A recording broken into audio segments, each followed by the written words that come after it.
사랑하는 믿음의 가족 여러분, 오늘은 2022년 9월 29일 목요일입니다. 하나님께서 우리에게 허락하신 이 아름다운 날, 주님의 말씀과 함께 힘차게 출발할 수 있게 되기를 소망합니다. 이제 우리 다 같이 사도신경으로 우리들의 믿음을 하나님 앞에 고백하겠습니다. 전능하사 천지를 만드신 하나님 아버지를 내가 믿사오며 그 외아들 우리 주 예수 그리스도를 믿사오니 이는 성령으로 잉태하사 동정녀 마리아에게 나시고 본디오 빌라도에게 고난을 받으사 십자가에 못 박혀 죽으시고 장사한 지 사흘 만에 죽은 자 가운데서 다시 살아나시며 하늘에 오르사 전능하신 하나님 우편에 앉아 계시다가 저리로서 산자와 죽은 자를 심판하러 오시리라. 성령을 믿사오며 거룩한 공회와 성도가 서로 교통하는 것과 죄를 사하여 주시는 것과 몸이 다시 사는 것과 영원히 사는 것을 믿사옵나이다. 아멘. 찬송가 435장 나의 영원하신 기업 함께 찬송하겠습니다. 나의 영원하신 기업 생명보다 귀하다. 나의 갈 길 다가도록 나와 동행하소서. 주께로 가까이 주께로 가오니 나의 갈 길 다가도록 나와 동행하소서. 세상 부귀한이람과 모든 명예 버리고 험한 길을 가는 동안 나와 동행하소서. 주께로 가까이 주께로 가오니 나의 갈 길 다가도록 나와 동행하소서. 어두운 골짝 지나가며 험한 바다 건너서 전국문에 이르도록 나와 동행하소서. 주께로 가까이 주께로 가오니 나의 갈 길 다가도록 나와 동행하소서. 아멘. 오늘의 하루 한 장 말씀은 에스겔 11장 1절부터 25절까지입니다. 하나님의 말씀을 다 함께 받들어 읽겠습니다. 그때에 주의 영이 나를 들어올려서 여호와의 전 동문 곧 동양한 문에 이르시기로 보니 그 문에 사람이 25명이 있는데 내가 그 중에서 아수르의 아들 야하사냐와 브나야의 아들 블랴다를 보았으니 그들은 백성의 고관이라. 그가 내게 이르시되 인자야 이 사람들은 불의를 품고 이 성중에서 악한 꾀를 꾸미는 자니라. 그들의 말이 집 건축할 때가 가깝지 아니한즉 이 성읍은 가마가 되고 우리는 고기가 된다 하나니 그러므로 인자야 너는 그들을 쳐서 예언하고 예언할지니라. 여호와의 영이 내게 임하여 이르시되 너는 말하기를 여호와의 말씀에 이스라엘 족속아 너희가 이렇게 말하였도다. 너희 마음에서 일어나는 것을 내가 다 아노라. 너희가 이 성읍에서 많이 죽여 그 거리를 시체로 채웠도다. 그러므로 주 여호와께서 이같이 말씀하셨느니라. 이 성읍 중에서 너희가 죽인 시체는 그 고기요 이 성읍은 그 가마인데 너희는 그 가운데에서 끌려 나오리라. 나 주 여호와가 말하노라. 너희가 칼을 두려워하니 내가 칼로 너희에게 이르게 하고 너희를 그 성읍 가운데에서 끌어내어 타국인의 손에 넘겨 너희에게 벌을 내리리니 너희가 칼에 엎드러질 것이라. 내가 이스라엘 변경에서 너희를 심판하리니 너희는 내가 여호와인 줄을 알리라. 이 성읍은 너희 가마가 되지 아니하고 너희는 그 가운데에 고기가 되지 아니할지라. 내가 너희를 이스라엘 변경에서 심판하리니 너희는 내가 여호와인 줄을 알리라. 너희가 내 율례를 행하지 아니하며 규례를 지키지 아니하고 너희 사방에 있는 이방인의 규례대로 행하였느니라 하셨다 하라. 이에 내가 예언할 때에 분하야의 아들 블랴다가 죽기로 내가 엎드려 큰 소리로 부르짖어 이르되 오호라 주 여호와여 이스라엘의 남은 자를 다 멸절하고자 하시나이까 하니라. 여호와의 말씀이 내게 임하여 이르시되 인자야 예루살렘 주민이 내 형제 곧 내 형제와 친척과 온 이스라엘 족속을 향하여 이르기를 너희는 여호와에게서 멀리 떠나라. 이 땅은 우리에게 주어 기업이 되게 하신 것이라 하였나니 그런즉 너는 말하기를 주 여호와의 말씀에 내가 비록 그들을 멀리 이방인 가운데로 쫓아내어 여러 나라에 흩었으나 그들이 도달한 나라들에서 내가 잠깐 그들에게 성소가 되리라 하셨다 하고 너는 또 말하기를 주 여호와의 말씀에 내가 너희를 만민 가운데에서 모으며 너희를 흩은 여러 나라 가운데에서 모아내고 이스라엘 땅을 너희에게 주리라 하셨다 하라. 그들이 그리로 가서 그 가운데의 모든 미운 물건과 모든 가증한 것을 제거하여 버릴지라. 내가 그들에게 한 마음을 주고 그 속에 새 영을 주며 그 몸에서 돌 같은 마음을 제거하고 살처럼 부드러운 마음을 주어 내 율례를 따르며 내 규례를 지켜 행하게 하리니 그들은 내 백성이 되고 나는 그들의 하나님이 되리라. 그러나 미운 것과 가증한 것을 마음으로 따르는 자는 내가 그 행위대로 그 머리에 갚으리라. 나 주 여호와의 말이니라. 그때에 그룹들이 날개를 드는데 바퀴도 그 곁에 있고 이스라엘 하나님의 영광도 그 위에 덮였더니 여호와의 영광이 성읍 가운데에서부터 올라가 성읍 동쪽 산에 머무르고 주의 영이 나를 들어 하나님의 영의 환상 중에 데리고 갈대아에 있는 사로잡힌 자 중에 이르시더니 내가 본 환상이 나를 떠나 올라간지라. 내가 사로잡힌 자에게 여호와께서 내게 보이신 모든 일을 말하니라. 아멘. 에스겔 8장에서 여호와 하나님의 강력한 임재로 환상 가운데 예루살렘으로 이끌려간 에스겔이 거기서 보고 들은 더럽고 역겨운 그들의 실상을 바벨론 땅 그발강가 유다인의 포로 거주지에 끌려와 살던 유다 백성들에게 생생하게 전달하고 있는 이야기가 오늘의 하루 한 장 말씀인 11장까지 계속되고 있습니다. 특별히 오늘 말씀 앞부분에는 두 사람에 대한 이야기가 기록되어 있는데 그들은 1절에 나타나 있는 아술의 아들 야하사냐와 분하야의 아들 블랴다입니다. 이들에 대해서는 사실 정확히 알 수 있는 그런 자료가 없습니다. 다만 오늘 말씀은 이들이 누구인지에 대한 몇 가지 단서를 우리에게 제공하고 있습니다. 가장 확실한 것은 이들이 당시 유다를 이끌고 있는 고위 관리들이었다는 것입니다. 이는 1절 끝부분에 확실히 밝혀져 있습니다. 그만큼 이들의 사명과 책임이 이 시대에 막중했었다라는 것을 보여주는 것입니다.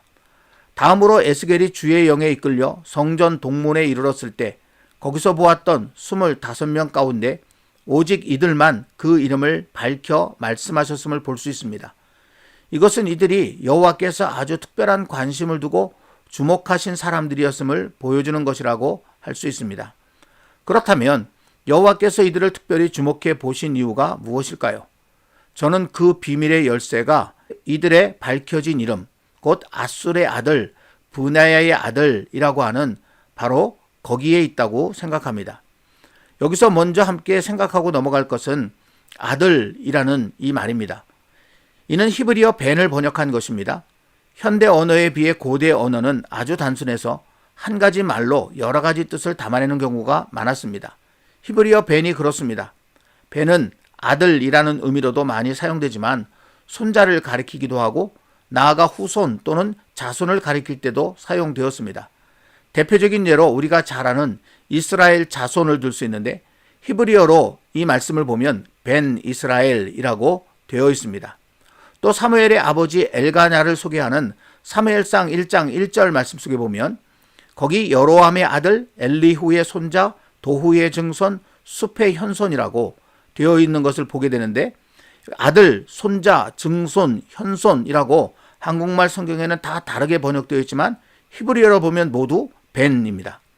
그래서 한국말 성경에 아들로 번역되어 있다고 해서 그것을 꼭 아들이라고 말할 수는 없습니다. 누구누구의 후손이라는 그런 뜻일 수도 있기 때문입니다. 이렇게 볼 때 오늘 말씀 1절에 아술의 아들 야하사냐와 분하야의 아들 블랴다도 아술의 후손 야하사냐와 분하야의 후손 블랴다를 의미할 수도 있는 것입니다. 그리고 저는 이렇게 보는 것이 본문의 맥락상 더 맞다라고 그렇게 생각합니다. 왜냐하면 여호와께서 이들의 이름만 이렇게 밝혀 놓으신 데는 특별한 뜻이 있고 그것은 그들의 조상들과 연관되어 있다라고 하는 것이 저의 생각이기 때문입니다. 그래서 저는 이들의 조상이 누구인지 찾아보게 되었습니다. 먼저 아술의 아들 야하사냐입니다. 이 사람은 우리가 앞서 에스겔 8장 11절에서 보았던 사반의 아들 야하사냐와 같은 사람으로 보입니다. 역대하 34장에 따르면 사반은 유다 역사에서도 몇 안 되는 선한 왕 요시야의 시대에 서기관으로 있으면서 요시야 왕의 두터운 신임을 받고 있었습니다. 그리고 요시야 왕이 오랫동안 방치되었던 여호와의 성전을 수리하고 그러다가 거기서 발견된 여호와의 율법을 따라 온 유다에 신앙 개혁을 일으킬 때 상당히 중요한 역할을 담당했던 그런 인물이기도 합니다. 그런데 보시는 것처럼 이 사반의 아버지 이름이 오늘 말씀에 나오는 아술과 발음이 비슷한 아살랴라고 되어 있습니다. 처음에는 입에서 입으로 전해 내려오던 이야기를 나중에 이렇게 글로 기록하게 되었는데 그렇게 훗날 이 역사를 기록하는 과정에서 약간의 혼란이 있었을 것이라고 그렇게 추측되어집니다.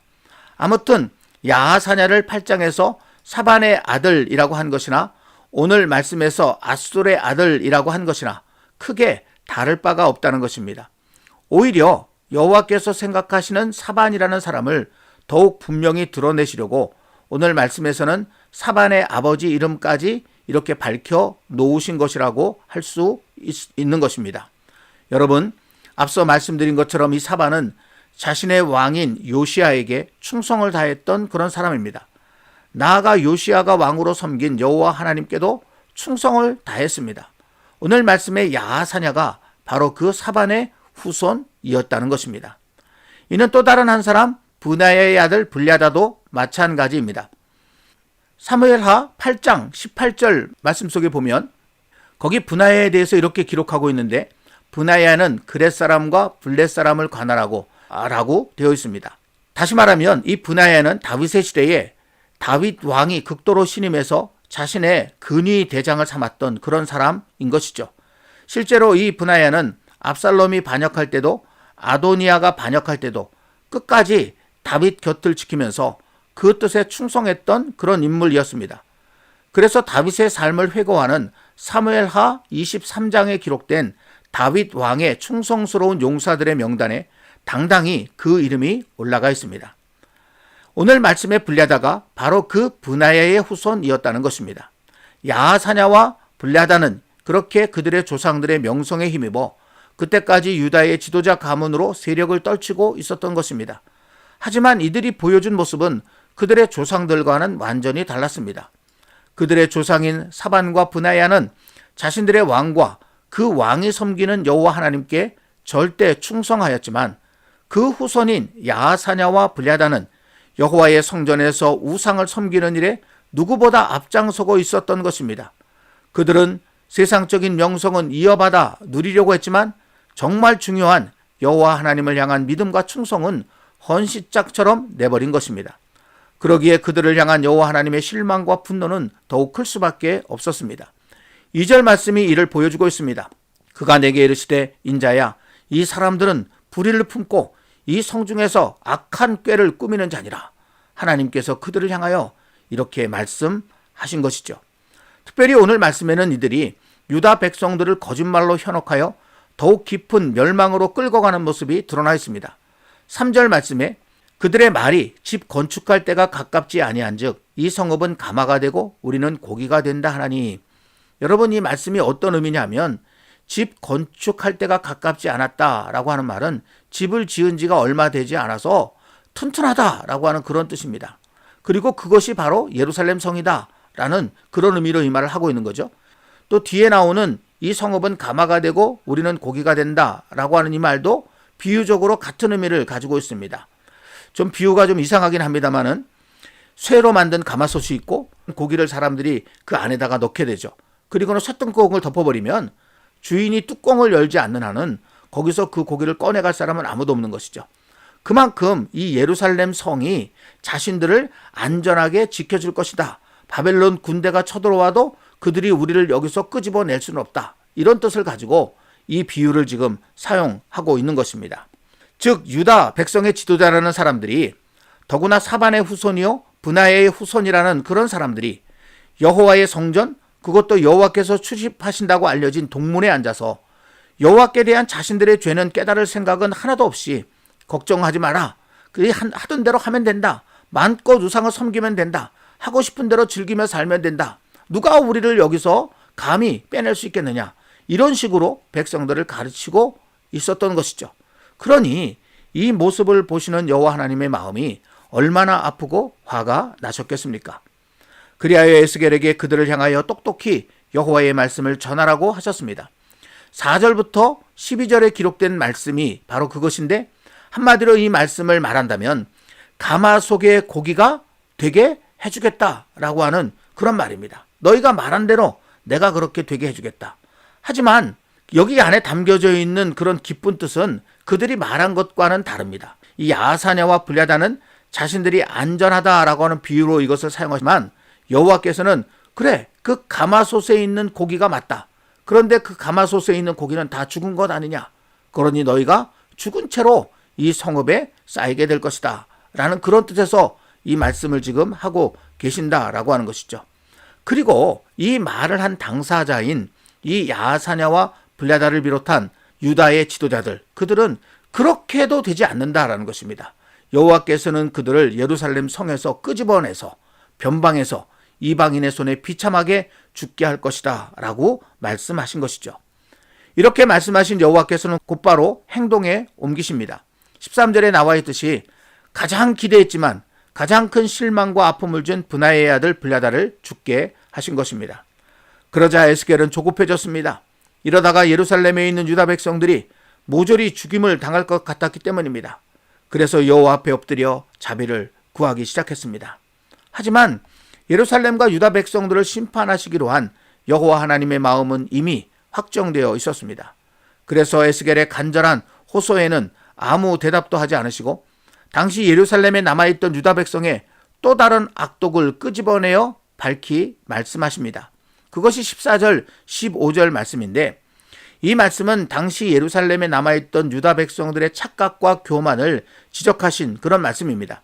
그들은 자신들이 예루살렘에 남아있게 된 것을 자신들이 의롭기 때문이라고 착각하면서 앞서 바벨론에 잡혀간 자기 동족들에게 너희는 악한 죄인이라 그런 벌을 받은 것이니 이제 이곳에 돌아올 생각일랑 하나도 하지 말고 그냥 거기서 죽으라 라는 그런 무서운 말을 했던 것입니다. 하지만 여호와께서는 이런 그들의 착각과 교만도 여지없이 깨뜨려 버리셨습니다. 16절, 17절 말씀 속에 보면 여호와 하나님께서 그들에게 착각하지 말라고 그렇게 말씀하십니다. 바벨론에 잡혀간 이들이 너희보다 죄악이 많은 것이 아니라 예루살렘에 남아있는 너희들의 죄악이 더욱 많아서 받을 고통도 그만큼 크기 때문에 내가 오히려 그들을 그곳으로 피신시킨 것이다. 이런 의미의 말씀을 지금 하고 계십니다. 그러면서 그래서 이제 나도 그들에게로 간다. 너희를 떠나 그들이 있는 곳으로 나는 간다. 이렇게 하나님이 말씀하고 계시는 것이죠. 그리고는 거기 바벨론에 끌려가 있는 그들을 내가 잘 보호해 줄 것이다. 그리고 너희가 다 멸망하고 사라지면 그들을 다시 이곳으로 데리고 와서 여기서 평안히 살도록 인도해 주실 것이다. 하나님이 그렇게 말씀하셨습니다. 하지만 바벨론에 잡혀가 있는 그 사람들이 저절로 그렇게 된다고는 하시지 않았습니다.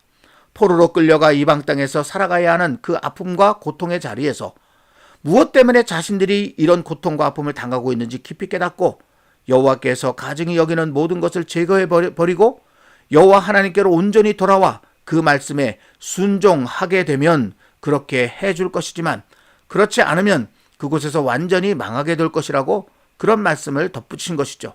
18절부터 21절에 그 하나님의 말씀이 이렇게 나타나 있습니다.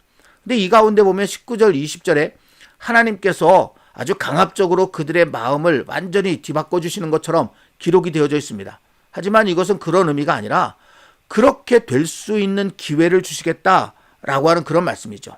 그러니까 무조건적으로 이루어지는 그런 약속이 아니라 다시 한번 그들에게 기회를 주어서 그들이 이런 마음으로 여호와께로 돌아올 수 있도록 그 길을 열어주겠다 하나님께서 그렇게 말씀하신 것이 이 말씀의 내용이라는 것입니다.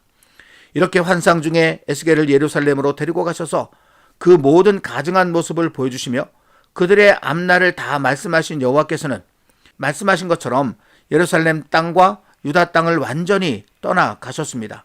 그리고는 에스겔과 함께 바벨론 땅, 포로된 유다 백성들이 거주하는 곳으로 옮겨 오셨습니다.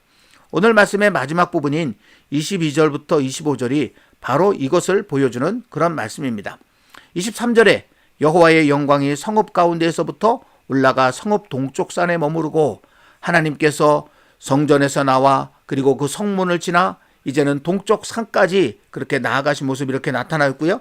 24절 말씀은 그렇게 가신 여호와 하나님께서 에스겔과 함께 바벨론 땅 사로잡힌 유다 백성들이 있는 곳으로 오신 모습이 이렇게 나타나 있게 된 것이죠.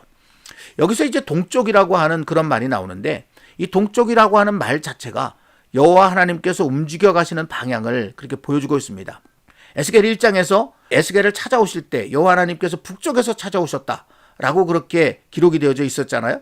그러니까 여호와 하나님께서 다시 떠나가신다면 그러면 북쪽으로 가는 게 이치적으로 맞죠.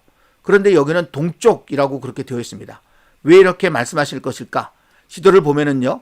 지금 예루살렘이 있는 곳과 에스겔이 끌려와 사는 그발강, 그곳이 완전하게 동쪽 방향이라고 하는 사실을 알게 됩니다.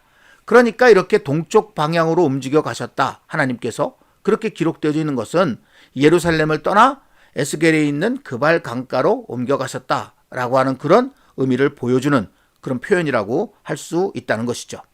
사랑하는 믿음의 가족 여러분, 저는 오늘 말씀을 묵상하면서 1절에 나오는 아술의 아들 야하사냐와 브냐의 아들 블랴다가 어쩌면 여호와께서 예루살렘과 유다 땅을 최후로 멸하시기 전 마지막 희망의 기대를 걸고 있었던 사람들이 아니었을까 하는 생각을 해보게 되었습니다.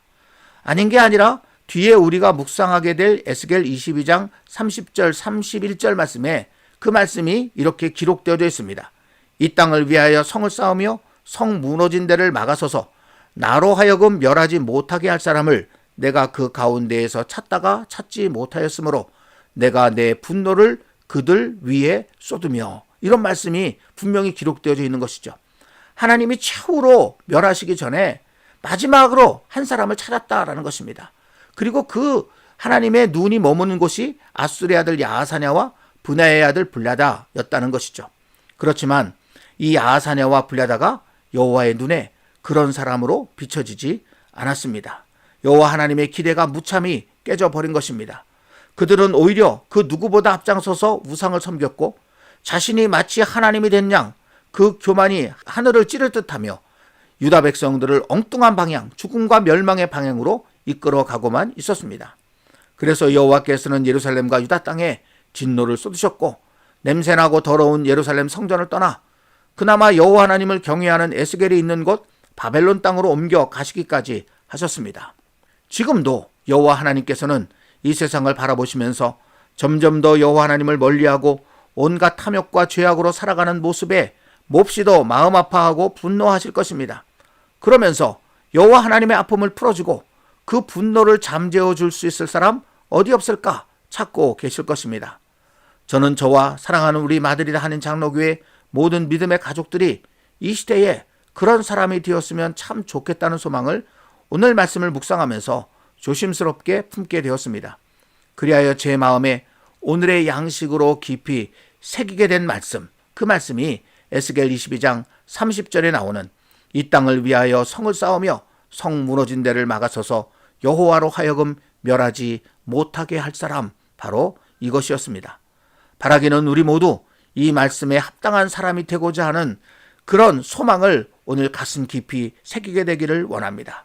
그리고 그렇게 살려면 내가 무엇을 해야 할까 고민하면서 하나님의 말씀을 날마다 깊이 묵상하고 거기서 깨닫게 된 말씀을 따라 비록 완전하진 않더라도 살아내려고 몸부림치면서 살아갈 수 있는 그런 가운데 성령님의 도움과 인도하심을 날마다 간절히 구하며 살아갈 수 있는 그런 사람이 되었으면 참으로 좋겠습니다. 여호와께서 그런 저와 여러분들을 바라보시고 이 땅을 끝까지 지키시고 보호하시는 은총을 베풀어 주시기를 우리 주님의 이름으로 간절히 기원합니다. 기도하겠습니다. 하나님 아버지, 오늘은 여러 가지 일들로 인해서 이 하말께 묵상을 제 시간에 시작하지 못하고 이렇게 1시간 늦게 시작하게 되었습니다. 그러나 주님, 그럼에도 불구하고 이 말씀을 묵상할 수 있는 자리에 저희들이 설 수 있도록 인도해 주신 것 감사하고, 오늘 저희들이 살아가는 삶에, 앞으로 저희들이 살아가야 할 그런 모든 삶에도 참으로 우리의 이 믿음의 걸음을 멈추어 서려고 온갖 유혹과 박해가 찾아올 수 있을 텐데, 그 모든 것들에 굴하지 않고 끝까지 이 믿음의 아름다운 이 결승선까지 힘있게 나아갈 수 있는 저희들 되도록 우리 마음과 생각을 붙잡아 주옵소서. 오늘의 말씀을 묵상하는 가운데 여호와께서 냄새나는 유다와 이 예루살렘을 최후로 멸망하시기 전 그래도 마지막 기대를 가지시고 여호와 하나님의 마음을 풀어줄 사람, 그 사람을 찾고 계셨다는 사실을 발견하게 됩니다. 하나님, 그러나 그런 사람 한 사람도 발견할 수 없어서 결국은 이 유다와 예루살렘을 향하여 이토록 무서운 진노를 내리실 수밖에 없었던 것을 저희들이 가슴 아프게 보게 됩니다. 그리고 오늘 우리가 살아가는 이 시대에도 하나님은 점점 하나님을 멀리 떠나고 하나님의 마음을 아프게 하고 있는 이 세상을 향하여 때로는 슬퍼하시고 때로는 분노하시기도 하시지만, 그럼에도 불구하고 끝까지 여호와 하나님의 마음을 시원하게 해줄 사람 한 사람을 찾고 계신다는 사실도 함께 느끼게 됩니다. 하나님, 오늘 저희들이 그런 사람 되기를 간절히 소망해 봅니다. 이 땅을 위하여 성을 쌓으며 성 무너진 데를 막아서서 여호와로 하여금 멸하지 못하게 할 사람, 하나님이 찾고 계시는 그 사람이 제가 되기를 원하고, 우리 사랑하는 마드리드 한인 장로교회의 모든 믿음의 가족들이 되기를 원합니다. 우리 마음속에 소망을 품게 하시고, 그렇게 살려면 내가 오늘 어떻게 살아야 할지 하나님 앞에서, 말씀 앞에서 성령님의 도움을 구하며 진지하게 찾고 또 이루며 살아갈 수 있는 저희들 되도록 인도해 주옵소서. 그렇게 한 걸음 한 걸음 살아갈 때 하나님의 눈이 우리 가운데 머물고 하나님의 손길이 우리를 붙잡아 주므로 이 험한 세상 속에서도 믿음의 아름다운 빛을 바라며 살아가는 우리 모두 되도록 인도해 주시옵소서. 하나님, 오늘도 이렇게 죽음을 향하여 멸망을 향하여 치달아가는 이 땅을 위해 주님 앞에 간절히 기도합니다. 하나님, 이 땅을 불쌍히 여겨 주시옵소서. 긍휼히 여겨 주시옵소서. 특별히 이 땅을 살아가야 할 우리의 자녀들, 우리의 가족들, 하나님 모두 하나님의 손길로 꼭 붙잡아 주시고 걸음걸음마다 동행해 주시옵소서. 오늘도 하나님과 하나님의 말씀에 우리와 우리 자녀들, 우리 온 가족들, 우리와 관계된 모든 것들, 우리의 교회 다 맡겨 올려드리며 예수님의 이름으로 간절히 기도합니다. 아멘. 주님의 기도로 묵상을 마치겠습니다. 하늘에 계신 우리 아버지여, 우리 마드리드 한인 장로교회 믿음의 가족들을 통해 아버지의 이름이 거룩히 여김을 받으시오며 우리들이 살아가는 모든 곳에 아버지의 나라가 임하시오며 하늘에서 이미 이루신 아버지의 뜻이 이제는 우리들의 삶을 통해서도 이루어지이다. 오늘 우리들에게 이 땅을 살아가며 아버지의 뜻을 이루는 데 필요한 모든 것을 공급해 주시옵고, 나아가 우리가 다른 이들의 필요를 채워주는 통로가 되게 하시오며, 우리가 우리에게 죄 지은 자를 용서하지 않으면 아버지께서도 우리 죄를 용서하지 않으신다는 것을 늘 기억하며 용서할 줄 아는 삶을 살아가게 하시옵고, 우리가 유혹에 넘어가 시험에 빠지지 않도록 깨어있게 하시옵고, 다만 우리 힘으로 감당할 수 없는 악에 빠질 때 우리를 구하시옵소서. 모든 나라와 권세와 영광이 아버지께 영원히 있기에 아버지와 함께 사는 것이야말로 참되고 영원한 축복임을 믿습니다. 아멘. 이어지는 찬양과 함께 각자 개인적인 기도의 시간을 좀 더 이어서 가지시기를 바랍니다. 오늘도 함께 해주셔서 고맙습니다.